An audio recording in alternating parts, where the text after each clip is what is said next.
আছে মাসি, মানে ইচি বিচির মাসি, অনেকটা বয়স, মানে মারাত্মক বয়স, মানে 10 বছর তো পার করবেই, বেশি হতে পারে জানি না কি। তো তার আবার বাচ্চা হয়েছে 5খানা। আজকে গেছে, বলছে খাইয়ে এসছি পেট ভরে। আরে তোর 5টা বাচ্চার মধ্যে একটা বাচ্চা নিয়ে নে না। কিছুতেই আনতে চান। হ্যাঁ, খাবার ফেলে, ওদের যা কাণ্ড। ওই 2 দিনই বাচ্চা বাচ্চা করে, 4 দিনের দিন আর কোথায় বাচ্চা কোথায় মা।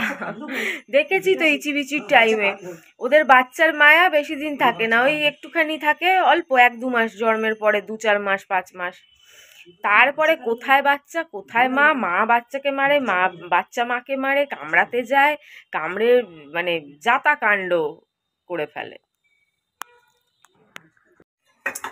দেখো বুনোর জন্য সিদ্ধ মাংস করার জন্য বেচারা মানে অনেক দিন পর পর এখন দেই কি অনেক দিন পর পর, আমাদের থেকে তো এক ছিটা ধুয়ে দিতেই লাগে, নালে কি কান্না জুড়ে দেয়। তারপরেও হাত পা খুঁড়ে খাড়ে কি কাণ্ড করে। তাও সেদিনকে সিদ্ধ মাংস দিয়েছে, পরশু দিনই তো আবার নিয়ে এসছে, যে সিদ্ধ খেতে চায় না, খালি কষা খেতে চায়, তাও নিয়ে এসছে। আর এই মাছ, এটা কি মাছ বুঝতে পারছি না, রুই মাছ মনে হয়,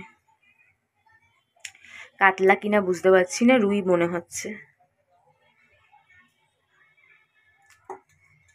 বৈষ্ণবীটার জন্য মন খারাপ করে, ও ভাবে কি বলে বাবা এরা, কেউ বলে আনবো, কেউ বলে আনবো না। এখনো কাটাকুটি শুরু হলো না। এক গাদা সবজি, বাবারে কোথায় রাখবো এত সবজি।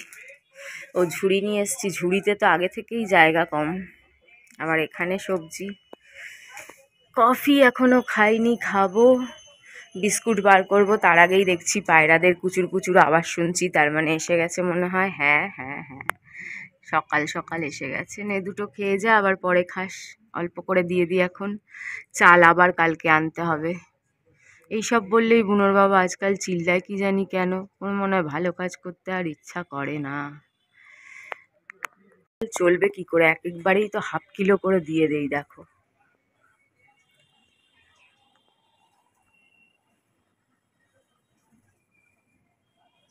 কত দূর অবধি দিয়েছি, কোথা থেকে কোথা অবধি, সবাই খাচ্ছে, বুঝতেই পারছো কোথা থেকে কোথা অবধি দেওয়া। তারপরে তো চুড়ি চামারি বুনোর বাবারটা আছেই।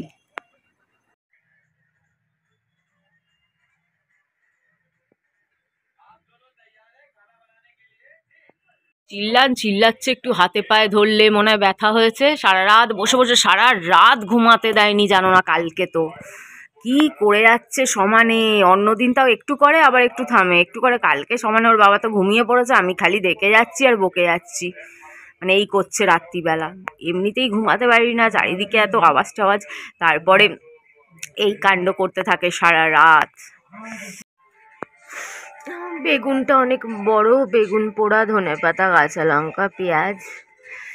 আর এটা মাছের ঝোলের, এটাও মাছের ঝোলের, কড়াইশুঁটি, ফুলকপি আর আলু। ছিমটিম আর দিলাম না, মানে বড্ড গ্যাদা গ্যাদা হয়ে যায়। এক গাদা সবজি হলে আবার অনেক সময় বেকার স্বাদ হয়ে যায়। এগুলো ছোট মাছলে ভাল লাগে, ট্যাংরা ফ্যাংরা, ওই সব শীতকালীন মাছ, শোল মাগুর, ওই মাগুর না, শোল টাকি, ওর জন্য ছিম দিলাম না, ব্যাস। ওটাও ঝোলের। কত এসে গেছে, শুধু দেখো কাণ্ডটা। কোন মানুষ আমাকে বলে গেল, আমার মা এত অত্যাচার করলো আমার সাথে, জীবনে পাড়ায় বা কোনোদিন দেখিনি আমার মাকে কেউ কিছু বলল।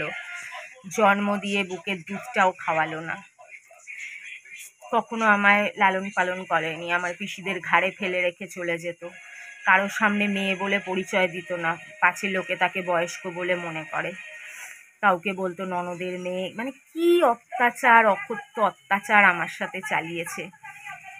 মা বাবার এই কাণ্ডর জন্য আজ আমার জীবনটা এরম মানে কি হতে পারতো, আর কি থেকে কি হয়ে গেলাম। এত ব্রিলিয়ান্ট স্টুডেন্ট ছিলাম, এত ভালো রেজাল্ট করতাম ছোটোবেলায়, 1 থেকে 5 অবধি আমি 1 থেকে 10-এর মধ্যে হয়ে আসতাম। কতবার 3rd হয়েছি, কতবার 5th হয়েছি, 9 হয়েছি, ফার্স্ট হয়নি, মিথ্যে কথা বলবো না, 3rd অনেকবার হয়েছি। মোটামুটি তো ভালোই ছিলাম, 3rd যাই হয় সে তো খুব খারাপ স্টুডেন্ট হয় না। মা বাবা সঙ্গে থাকলে, সব কিছু ঠিক থাকলে আজ আমি কোথা থেকে কোথায় পৌঁছাতে পারতাম। নয় আমার ফ্যামিলিতে যেইটা বেশি উকিল বা কিছু বা অন্য কিছু হতেই পারতাম, কি একটা ভালো পরীক্ষা দিয়ে পাশ করলে একটা চাকরি বা কিছু একটা হতো। কিন্তু একমাত্র আমার মা বাবার জন্য আমার জীবনটা কোথা থেকে কোথায়, কোথা থেকে কোথায়। মা বাবার হাত মাথায় না থাকলে যা হয়, আর সেটা তো বড় বয়স থেকে মাথায় ছিল না, না ছোটোবেলা থেকেই মাথায় ছিল না। দুজনে ঝগড়া করে খালি আলাদা, এ একদিকে ছুটছে ও আরেকদিকে ছুটছে, আর আমি ঠাকুমা পিসির কাছে মাঝখানে গড়াগড়ি খাচ্ছি আর কথা শুনছি। মা বাবা দোষ করছে, কথা আমি শুনে শুনে বড় হচ্ছি। স্কুলে যাচ্ছি, সেখানে কথা শুনছি আমার মা বাবার জন্য, তোর মা কোথায়, তোর বাবা কোথায়, অমুক কোথায়, মায়ের সম্বন্ধে অমুক অমুক অমুক। মানে মা বাবা দোষ করলো সেটাও আমাকে শুনতে হলো ছোটবেলা থেকে। তারপরে এখনও আমার মানুষের কাছে কথা শুনতে হচ্ছে। লোকে ভাবে আমি মনে হয় আমার বাচ্চাদের কাছে রাখতে চাই না। এই তো প্রমাণ দেখালাম। কি বলবো বলো, কি বলবো?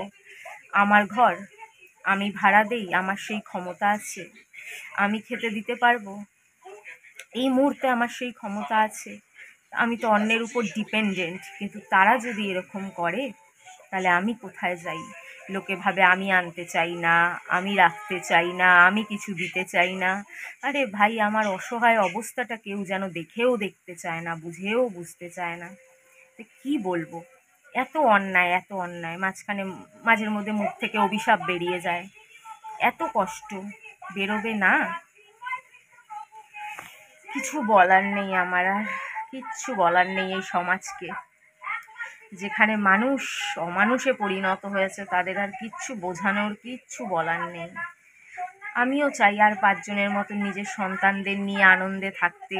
ঘোরাফেরা ঠিক আছে, নিজের লাইফ, নিজের প্রত্যেকটা মানুষের একটা পার্সোনাল লাইফ থাকে, সেটা ঠিক আছে। কিন্তু কিন্তু আমি তো পারছি না। আমি ওকে বোঝাতে পারছি না, কনভিন্স করাতে পারছি না, কিছুই পাচ্ছি না। দুটো রোজগার করতে দিতে চায় না মানুষ, আমাকে মেরে ফেলতে চায়। শুধু আমাকে না, আমার সাথে আমার বাচ্চাগুলোকে মেরে ফেলতে চায়। বাড়িয়ালি ম্যাম এসছিলেন একটু ওই বাড়ির মিটার ফিটারের ব্যাপারে, তাই একটু খেতে খেতে দেরি হয়ে গেল। বুনোর বাবা চালাক, আগেই খেয়ে নিয়েছে চান ঠান করে। আমার তো কাজ করতে করতে দেরি হয়ে যায়। চলো, আজকে ওই রুই মাছ এনেছে পেটি, নিয়ে একটা ছোট, একটা একটু বড়, দুটো নিয়েছি, আর একটু বেগুন পোড়া। আবার এখান থেকে একটু কাককেও দেবো। এই না যে আমি, বুনোর বাবা তেল খায় না, তেল রেখেছে, ওই তেল আর এখান থেকে অর্ধেক মাছ ভেঙে কাককেও দেবো। এই না যে দুটোই আমি খেয়ে নেব।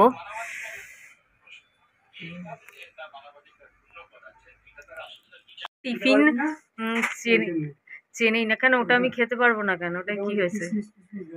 বাবা, কাজু দেওয়া নেই 10 টাকার, আবার তাতে কিচমিচ কাজু বাদাম। তো রিপোর্টে কি হলো?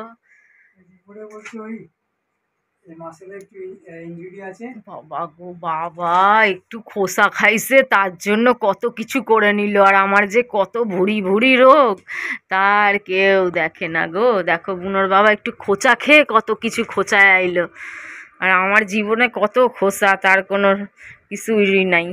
কোনো ডাক্তারের চেহারা দেখার নাম নাই। বছর বছর ঘুরে গেল, ডাক্তারের চেহারা দেখি না। হ্যাঁ দেখছিলাম, ওই যে প্রতিবাদে দেখছিলাম, কিন্তু এমনি আর চেহারা দেখি না।